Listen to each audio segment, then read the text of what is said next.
अस्सलाम वालेकुम and welcome back to my new vlog. दुआ करते हैं अल्लाह ताला आप सबको खैर आफियत और शाद और बात रखे। अच्छा जी, लास्ट व्लॉग में मैंने जैसे आपको बताया था कि मैंने एक अदद लिया था नारियल और उसके साथ हमने क्या किया ये आप आगे देखेंगे और देखते जाएंगे। साथ में ना आज मैं आपसे एक बहुत ही इम्पॉर्टेंट और बहुत ही एक सेंसिटिव इशू जो है वो डिस्कस करूँगी, जो कि हम ख़वातीन के ऊपर बेस करता है।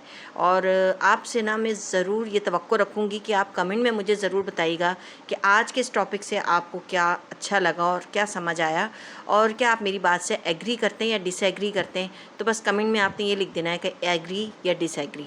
ठीक है, चलें जी। अपना ये मैंने नारियल तोड़ने का जो है सफ़र तो शुरू कर दिया था। आसान काम था, मुश्किल नहीं था, लेकिन ज़ाहिर है हम कोई एक्सपर्ट नहीं हैं, क्योंकि नारियल तोड़ने के लिए एक्सपर्टीज़ की ज़रूरत होती है। और जो ये बाहर जो स्टॉल्स वगैरह लगा कर वहाँ पे नारियल तोड़ रहे होते हैं और इतने प्यारे से पीसेस बनाते हैं, वो भी एक बड़ा अच्छा काम है। तो आप साथ साथ ये देखते जाएं, साथ साथ मैं आपसे जो डिस्कस करना चाहती हूँ वो मैं आपको बताना चाहूँगी। अच्छा, उससे पहले ये जो नारियल की शक्ल है ना, ये मुझे बड़ी इंटरेस्टिंग लगती है। कितनी कोई खूबसूरत दो आँखें, एक मुंह और बीच में एक छोटी सी नाक जैसे लगता है।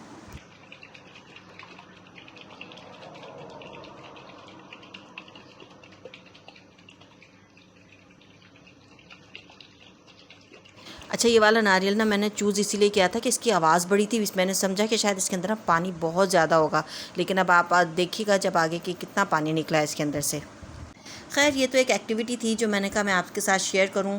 आप लोग मेरे घर में ना छोटा वाला जो मेरा बेटा है ना, उसे ये जो फ्रेश वाला नारियल है ये बहुत पसंद है, और मुझे भी पसंद है, लेकिन मुझे ना वो ज़्यादा चबाना जो पड़ता है ना, वो उससे मुझे इरिटेशन होती है, तो मैं कम खाती हूँ। बाकी घर में सब खा लेते हैं। अच्छा, ये तो आप देखते रहेंगे, लेकिन आज ना एक सवाल है जो शायद हर सोचने वाले इंसान के ना दिल को दहला दे, हिला के रख दे। आखिर क्यों एक ही दुनिया में औरत की ज़िंदगी इतनी मुख्तलिफ हो जाती है? कहीं वो ख्वाब देखती है डॉक्टर बनने के, इंजीनियर बनने के, अपनी पहचान बनाने के, और कहीं वो सिर्फ बर्दाश्त के एक लफ्ज़ को पूरी ज़िंदगी उसकी जो है वो गुजर जाती है बर्दाश्त के नाम पे। ना इसकी आवाज़ सुनी जाती है, ना इसके ख्वाब पूछे जाते हैं। असल मसला ये नहीं है कि कानून क्या कहता है, मतलब किसी भी मुल्क का कानून क्या कहता है ख़वातीन के बारे में। असल मसला ये कि उन कानून पे अमल कितना होता है। आप हमारे जनूबी एशिया के मुल्क देख लें, तमाम ममालिक देख लें, यूरोप की कंट्रीज़ की ख़वातीन का हालात देख लें, और हमारी जो अरब कंट्रीज़ की जो ख़वातीन हैं उनके आप मामलात देखें। और अरब कंट्रीज़ की ख़वातीन के जो हालात हैं ना, वो अभी चेंज हुए हैं। आप समझें कि पिछले 20 से 25 सालों में ये बहुत एक ड्रास्टिक चेंज आया है अरब ख़वातीन की पूरी ओवरऑल लाइफ में। उससे पहले शायद थोड़ा बहुत मुश्किल था इनके लिए, लेकिन अब इनके लिए जो रूल्स बना दिए गए हैं और उनको फॉलो करवाया जाता है, वो उन्होंने जैसे इनकी ज़िंदगियाँ बदल दी हैं। क्योंकि अगर हम खलीजी अरब ममालिक और जनूबी एशिया के कुछ ममालिक को एक कंपैरिजन करें ना, तो एक वाज़ेह फ़र्क सामने आता है। कहाँ औरत को तालीम, रोज़गार और माली आज़ादी के मौक़े ज़्यादा आसानी से मिलते हैं, और कहाँ उसे हर कदम पर इजाज़त, हिमायत या इजाज़तनामे की ज़रूरत पड़ती है। मसलन कुछ खलीजी ममालिक में आज औरत डॉक्टर भी है, इंजीनियर भी है, पायलट भी है, और हर बिज़नेस को लीड कर रही है। और यहाँ मैं ओमान की अगर बात करूँ ना, तो यहाँ पर ख़वातीन मेजॉरिटी में बड़ी बड़ी पोस्ट पर बैठी हुई हैं as compare to male person. तो ख़वातीन के यहाँ पे इतने ज़्यादा राइट्स हैं, उनके ख़िलाफ़ कोई बात नहीं कर सकता। अगर घर में है तो हस्बैंड जो है ऊंची आवाज़ में बात नहीं कर सकता, नहीं तो ये फ़ौरन पहुंच जाती हैं पुलिस स्टेशन कंप्लेन करने।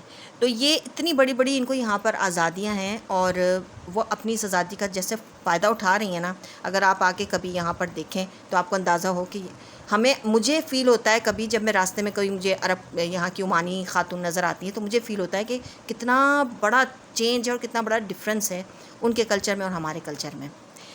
होता ये कि माशरा इसे रोकने के बजाय आगे बढ़ने देता है, क्योंकि यहाँ पर रूल्स को फॉलो करवाया जाता है। शादी के बाद भी यहाँ पर असूल ज़्यादा वाज़ेह हैं कि औरत के माली हकूक़, उनका नान नफ़का, रिहाइश और इज़्ज़त एक ज़िम्मेदारी समझा जाता है। यहाँ पर शादियाँ उस वक्त तक नहीं की जाती जब तक लड़का जो है वो ख़ुद मुख्तार ना हो, कोई घर लेकर ना अपनी बीवी को लेके रहेगा तो ही उसकी शादी होती है। ये जो रूल है ना, ये शादी के बाद वाला जो सिस्टम है ना, जो घर लेके रहने वाला, मैं कहती हूँ इतना कोई प्यारा रूल है ना, मुझे इतना पसंद है कि आप सोच नहीं सकते।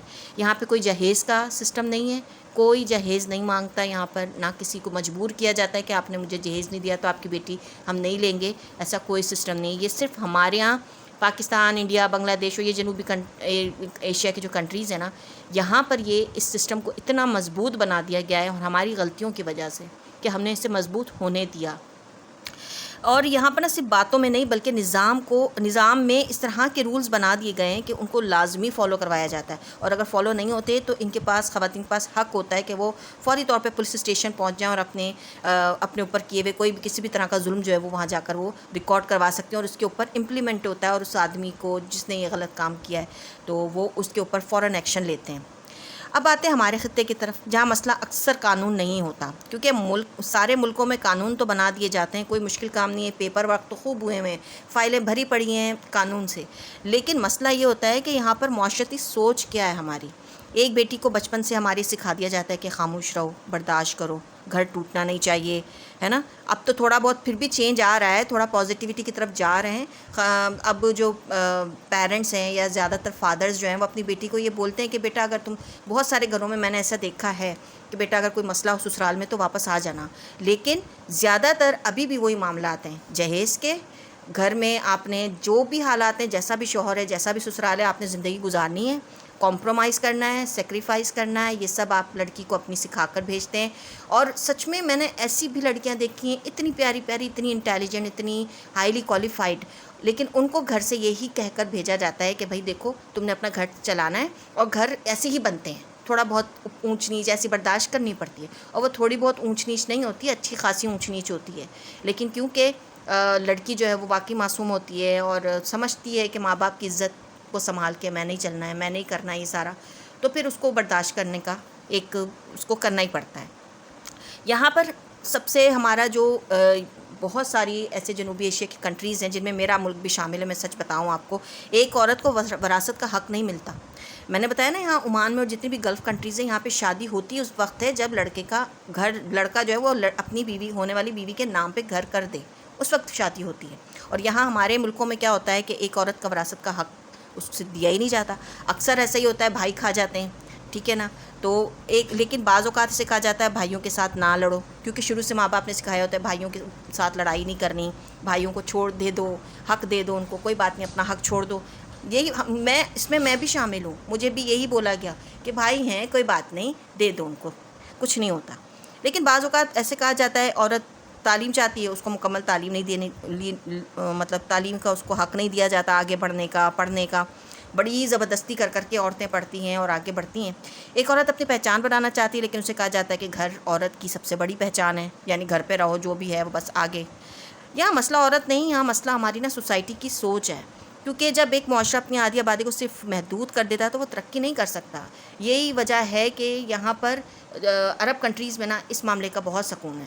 عورت رات کے ٹائم نکلتی ہے، کہیں بھی جاتی ہے، کچھ بھی کرتی ہے، اسے کوئی یہاں پر آنکھ اٹھا کے دیکھ نہیں سکتا، اتنی سختی ہے.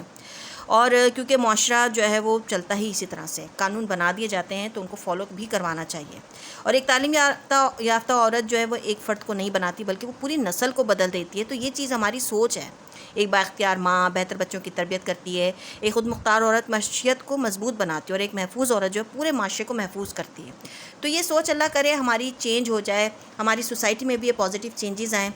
کیونکہ میری نظر میں یہ جنگ مرد اور عورت کی نہیں ہے کہ مردوں کو زیادہ حقوق مل رہے ہیں عورتوں کو نہیں، بلکہ یہ جنگ انصاف اور ناانصافی کی ہے. یہ جنگ شعور اور جہالت کی ہے. پڑھے لکھے تو ہیں نہیں ہمارے. یہ جنگ حقوق اور محرومی کی ہے کہ آپ کسی کو کتنے حقوق دیے چلے جا رہے ہو، کسی کو بالکل محروم رکھا ہوا ہے. تو دنیا تیزی سے وہاں آگے بڑھ رہی ہے جہاں عورت کو نہ صرف ذمہ داری دی جا رہی ہے، بالکل موقع دیے جا رہے ہیں، جہاں اس کی رائے کی اہمیت سمجھی جاتی ہے، اس کو رائے دینے کا حق دیا جاتا ہے. اب سوال یہ کہ کیا ہم بھی مستقبل میں وہی چاہتے ہیں جو ہمیں پیچھے لے جائے، یا وہ مستقبل چاہتے ہیں جو آنے والی نسلوں کو آگے لے جائے؟ اب آپ نے اس کا جواب ضرور دینا ہے، اور آپ اس کے بارے میں کیا کہتے ہیں، ایگری ہیں یا ڈس ایگری ہیں؟ اپنا خیال رکھیں. میرے اس چینل کا بھی. اللہ حافظ.